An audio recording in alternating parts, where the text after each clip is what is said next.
Au fait, ton projet là, oui, tu sais, celui qui n'aboutit jamais, celui que tu n'as peut-être jamais commencé, ou alors que t'as commencé, mais faut se l'avouer, ça n'avance pas du tout. Pourquoi ? Parce que t'es pris par tellement d'autres choses, et même si t'avais assez de temps, t'aurais peut-être pas assez d'énergie de toute façon. Mais c'est peut-être parce que tu es coincé dans des schémas répétitifs qui tournent en boucle. Il y a des choses qui t'épuisent sans même que tu t'en rendes compte. Mais la bonne nouvelle, c'est que ça peut changer. Tu sais, rien n'est gravé dans la pierre.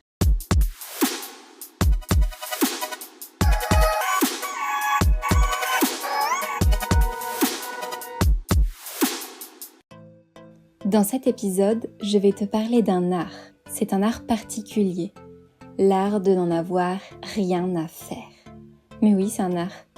Et oui, parce qu'il faut savoir le maîtriser. Parce qu'aujourd'hui, beaucoup de gens prêtent attention à tout, et dans le cerveau d'une personne, un rien devient vite une montagne. En fait, pour pratiquer cet art, il faut se demander qu'est-ce qui a vraiment de l'importance et qu'est-ce qui n'en a pas. Et donc à partir de là, il faut arrêter de se préoccuper de ce qui n'a pas d'importance. En fait, c'est ça. Il faut n'en avoir rien à faire. Peut-être que tu as l'habitude, par exemple, de faire attention au regard des autres. Mais c'est typiquement quelque chose qui n'a pas d'importance. Parce qu'aujourd'hui, le monde est basé sur le paraître. On veut montrer qui on est et ce qu'on possède. Beaucoup le font d'ailleurs pour se faire agréer ou pour montrer une image d'eux. Rien qu'au collège, la plupart des adolescents commencent à mettre des habits de marque, à adopter des styles, à se comporter d'une façon pour montrer aux autres en fait des choses, mais très peu le font pour eux-mêmes. Pour plaire, pour être acceptés par les autres, ils vont souvent faire des choix basés sur qu'est-ce que les autres vont penser de ci ou de ça. Même les adultes aiment plaire.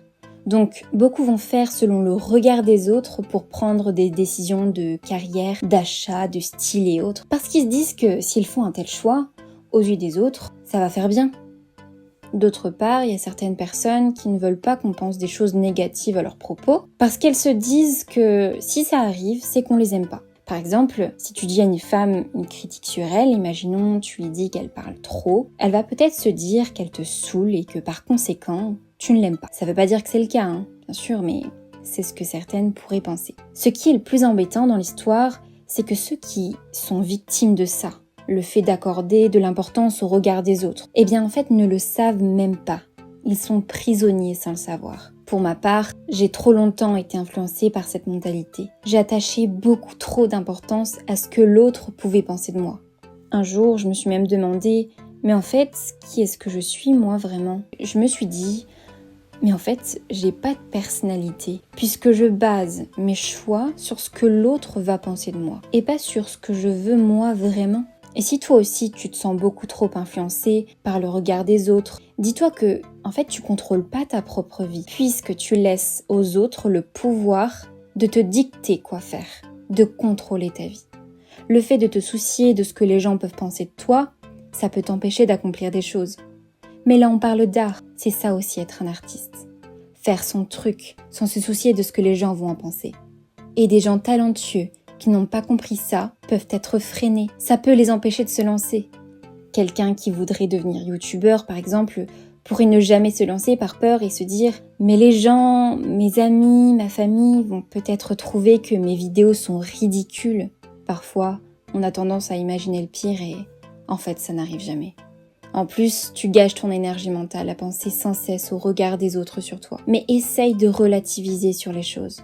Par exemple, si t'as un complexe, tu veux sans doute le cacher aux autres parce que t'as peur de ce qu'on pense de toi si on le voit. Moi, au collège, mon complexe, c'était mes cernes. Je pouvais pas passer une seule journée sans mettre d'anti-cernes. J'avais peur qu'on les voie. Mais quand on y repense, est-ce que c'est important ?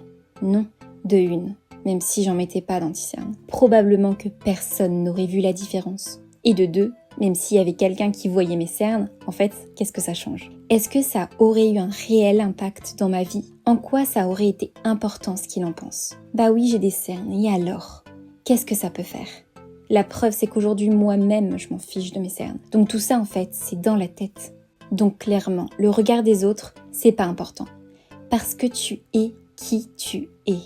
Si les autres t'aiment pas quand tu es au naturel, quand tu fais les choses selon tes goûts et tes choix, c'est leur problème, pas le tien. Et dis-toi que tu pourras pas plaire à tout le monde. Il y en aura toujours pour te critiquer. Et peut-être même que personne ne verra les efforts que tu fais pour faire ceci ou cela. Et dans ce cas-là, tu perds et ton temps et ton énergie. Et s'il t'arrive un truc que tu trouves gênant, genre tu tombes dans la rue, mais te demande pas ce que les gens vont penser de toi ou ne te dis pas que c'est la honte, parce que ça peut arriver à tout le monde. Dans ce cas-là, demande-toi si t'es gêné par rapport au regard des autres ou parce que tu t'es fait mal, donc ça t'impacte toi. C'est toi qui est important. Bon, un autre domaine sur lequel certains devraient lâcher prise, c'est sur le fait de vouloir tout contrôler ou que tout soit sous contrôle. Parce que la vie, elle est faite de rebondissements. Et il y a plein de paramètres qu'on peut pas contrôler, c'est la vie, c'est comme ça. Souvent, on se soucie de choses qui n'ont pas vraiment d'importance. De une, on se met plein de stress. Et de deux, quand ça se passe pas comme on le voulait, on est super frustré. Je dis pas qu'il faut prendre tout à la légère, mais dans certains cas, si ça t'arrive, tu peux te demander si c'est vraiment important, quelles conséquences ça a sur toi, sur ton entourage. Est-ce que ça vaut vraiment le coup de permettre à cette chose qui ne s'est pas passée comme prévu, de gâcher ton moment et par la même occasion, celui de ton entourage? Dans la plupart du temps, tu verras que ça en vaut pas la peine. Il y a des choses aussi parfois insignifiantes sur lesquelles on s'attarde. Et on en fait tout un plat, alors qu'en vrai, si on dézoome sur la situation, on se rend bien compte que c'est pas grave et que ça sert à rien de s'attarder dessus. Je te donne une situation. Une personne dit à une autre un truc, mais bon, ok, elle emploie pas les bons mots. Il y a deux conséquences possibles. Soit la personne le prend mal, ça la vexe et elle rumine. Elle y pense sans arrêt et elle en fait toute une montagne. Soit elle se dit que ça vaut pas la peine d'y prêter attention, elle passe au-dessus, elle oublie. Et oui, parce qu'en fait, elle a le choix. Elle n'est pas obligée d'y prêter attention. Elle peut catégoriser ça dans la case « pas important ».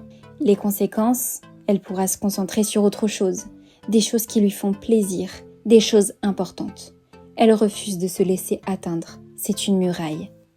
En fait, faut te dire que t'as pas le pouvoir sur ce que les autres pensent, ou disent, ou font.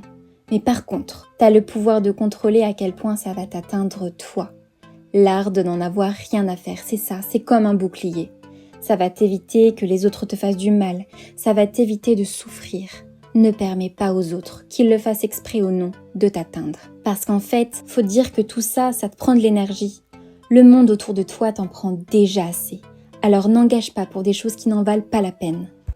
Si t'arrives à comprendre qu'il y a des choses qui n'ont pas d'importance et à maîtriser cet art de n'en avoir rien à faire ou de passer au-dessus de ces choses-là, alors crois-moi, tu seras libéré d'un poids énorme. T'auras beaucoup moins de stress et tu te sentiras plus apaisé. Peut-être que tu te dis que ce sera jamais possible pour toi parce que t'es comme ça et c'est dans ta nature de te préoccuper de ce que les gens pensent de toi ou de tout contrôler.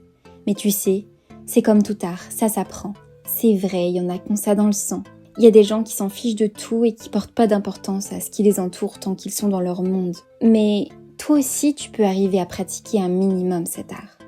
Perso, la première fois qu'on m'a parlé de ça, je me suis dit que c'était pas dans ma personnalité, c'était pas dans mon caractère, donc je pouvais pas avoir la vie aussi simple que ces gens-là. Mais en fait, si, c'est pas une fatalité, ça se travaille, faut juste se poser les bonnes questions. Déjà, se fixer des limites et discerner les choses les plus importantes. Parce qu'il faudrait pas tomber dans l'extrême et n'en avoir rien à faire de tout. Il faut veiller à penser de manière équilibrée. Donc, comment faire ? Établis peut-être des personnes qui valent la peine d'avoir ton attention et d'influencer ta vie. Ça peut être Dieu si tu es croyant, la personne avec qui tu vis. Ça peut même être des amis. Tu vas considérer que c'est important de plaire à ces personnes parce que tu les aimes. Donc, tu vas vouloir faire des sacrifices pour eux, par amour.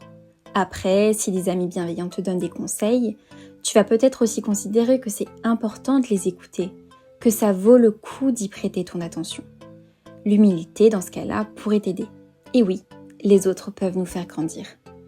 N'oublie pas aussi les principes et les valeurs qui te tiennent à cœur. Si tu es sensible à la pollution, par exemple, tu vas pas aller jeter un déchet dans la rue en te disant que tu t'en fiches, que les gens te voient faire ça, alors que dans tes valeurs, tu fais attention à la planète. Faut rester logique. Bon, et là, tu vas me dire, ok, j'ai établi ma liste de ce qui est vraiment important. Mais maintenant, comment je peux faire concrètement pour n'en avoir rien à faire du reste ? Eh bien, tu peux commencer par provoquer toi-même des petites situations où tu aurais tendance à avoir peur du jugement. Bon, je vais te donner un exemple. Tout bête, mais beaucoup de filles n'aiment pas avoir de boss quand elles font leur queue de cheval. Faut que ce soit nickel. Bah là, ça pourrait être un défi. On passe une journée avec une bosse sur la tête. Ça peut être aussi simplement dire bonjour à une personne dans la rue alors que d'habitude on le ferait pas, au cas où on pourrait se prendre un vent et du coup ce serait la honte. Et si une situation ne se passe pas comme elle aurait dû se passer, tu peux te demander qu'est-ce qui aurait pu arriver de pire. T'inquiète, tu vas trouver. Et là tu verras que la situation, elle est pas si dramatique. S'il y a un truc qui t'énerve vraiment et que ça te travaille beaucoup, tu peux déjà essayer de t'apaiser en te concentrant sur ta respiration et en notant ce qui t'énerve quelque part, dans ton portable, dans un carnet, je sais pas. Et le lendemain, tu reprends tes notes et tu vas voir que c'était peut-être pas si important, que ça mérite pas d'y porter ton attention comme ça. Des fois, c'est vraiment des choses insignifiantes. Et comme ça, tu peux te préparer pour la prochaine fois. Oui, l'art de n'en avoir rien à faire, ça se travaille. Faut l'éduquer. Et même quelqu'un qui a un don pour le chant, par exemple, pour devenir un bon chanteur, il va faire des exercices. Alors pour cet art, exerce-toi. Allez, lance-toi. Tu peux te libérer de cette charge mentale. La règle à suivre, on se rappelle, ce qui ne mérite pas ton attention ne mérite pas ton énergie.